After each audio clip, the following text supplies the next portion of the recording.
Loving God, take our minds and think through them. Take our lips and speak through them. Take our hands and work through them. Take our hearts and bend them to your purpose. Amen.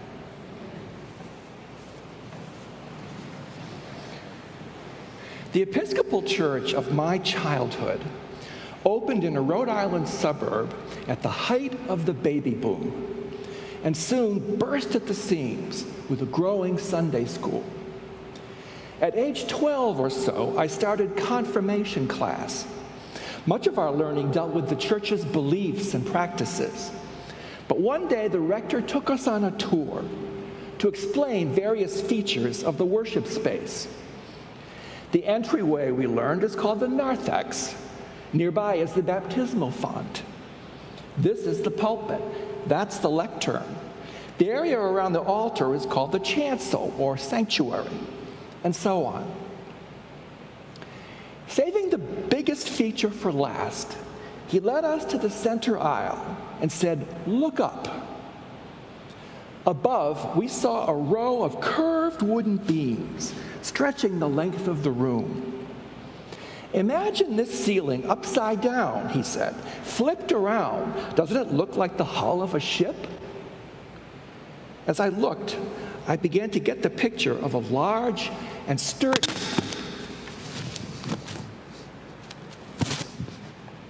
unlike the microphone, sturdy sailing vessel. It felt for a moment like the building was afloat and moving across the waters.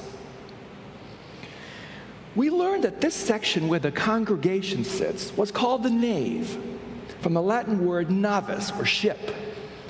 It came to be a symbol of the church as a vessel carrying the faithful through the troubles of the world on our way to a safe harbor in God.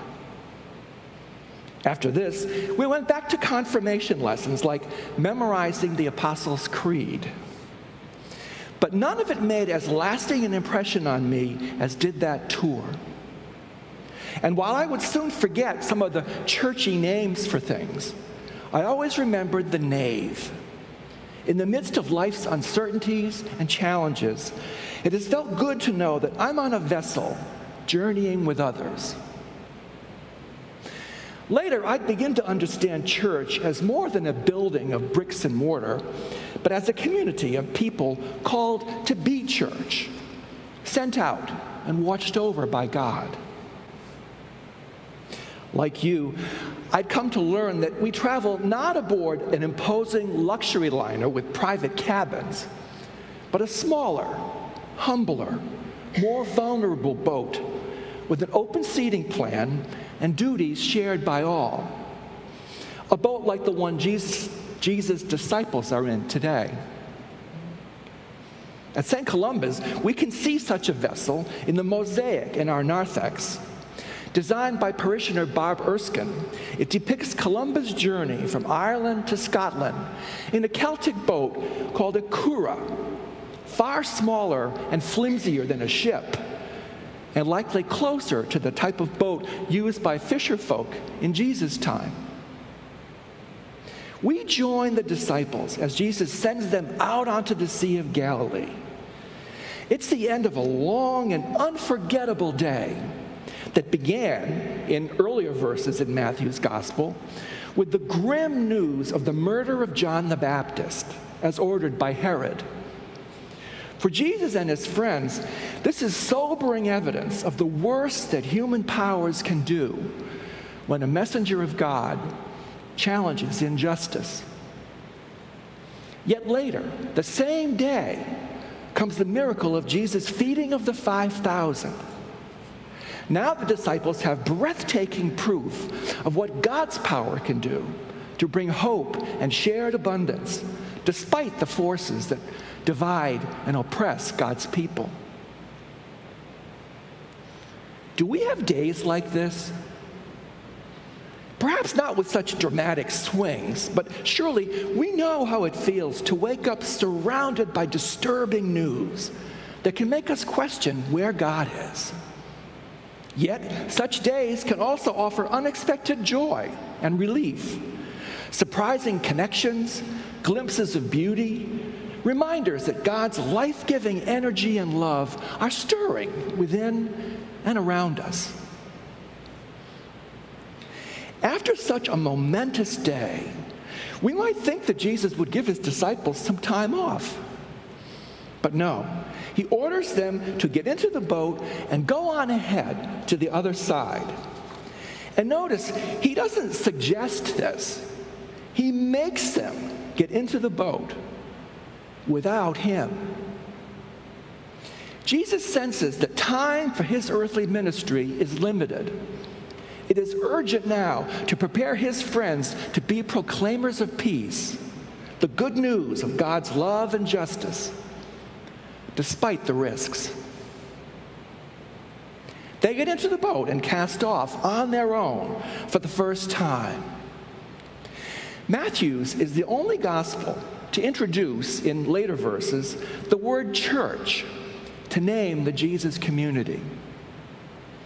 The disciples' night-long adventure on the water is part of our church's origin story, replicated over centuries by those like us who have been called to get into the boat and go forth as God's people. How might it speak to us about what it means to be church together? Even as the church is called to reveal the good news to all people, it can't exist apart from the harsh realities that we and the rest of the world often awaken to and live with. We bring to the boat our individual stories shaped by love, growth, and faith, as well as by loss, setbacks, and fear. When it seems like night on a stormy sea, anxiety and a feeling of isolation can take hold. We might doubt that God or anyone is with us. I often assume that resolving a troubling situation is up to me alone, as fear overwhelms my faith. If that's true for you too, we're in good company. Jesus' friends know him and have just seen his transformative powers at work, yet now they mistake him for a ghost, which magnifies their fears. As closely as we may think we know Jesus through prayer, worship, and ministry, it can be a challenge to discern his presence when doubts and distractions seize us. I found that being church together is the best way to navigate life and recognize God's work. Peter, impatient to confirm Jesus' identity, leaves his friends and tries to walk toward Jesus on the water. Seized by fear, he is saved when he cries out to Jesus in faith. Calm returns when Jesus joins the disciples in the boat and they worship him as Son of God. I'm moved by Peter's readiness to risk his safety in order to get closer to Jesus. But for me, the gift of the story is that the other 11 disciples go on rowing and manage to keep the boat afloat, despite their fears and the hostile elements. Bold individuals can inspire us with their passionate zeal for God, but we don't get far on this journey by trying to go it alone. Peter's friends endure the storm and celebrate safety together. As one scholar notes, Jesus doesn't place Peter back on the water, but back in the boat to start paddling again, so everyone makes it safely home. There's more purpose in rowing than in water walking. I'm not a mariner.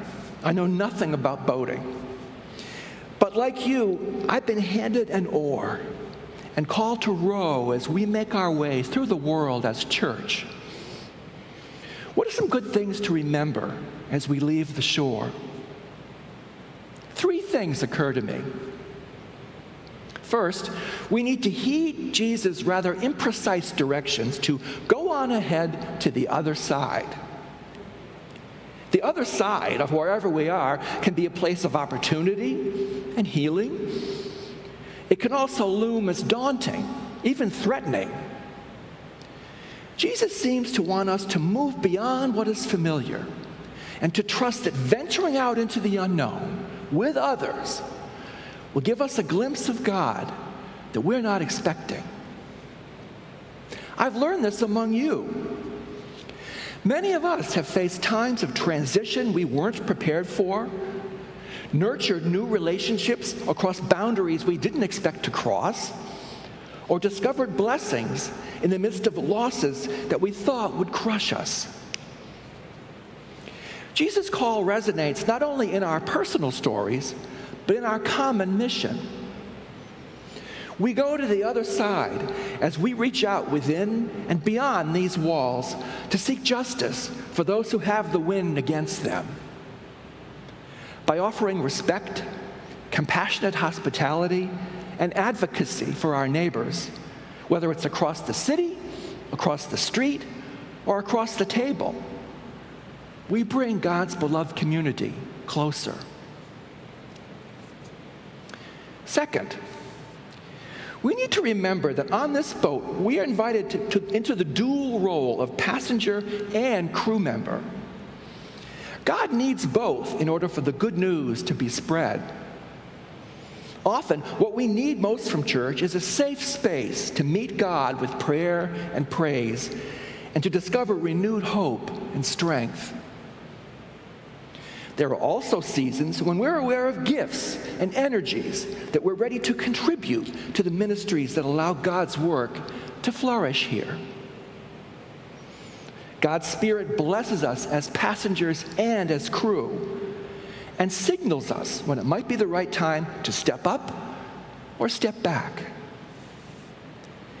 And as simple as it sounds, an important gift we give one another is to extend the unconditional welcome of God by our names when we can. The disciples in the boat know one another and do not need name buttons. But here they can help.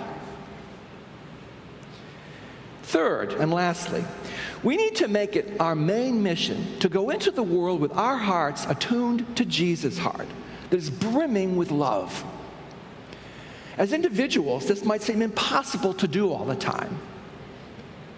But Jesus reassures his frantic disciples as a group, "Take heart, it is I.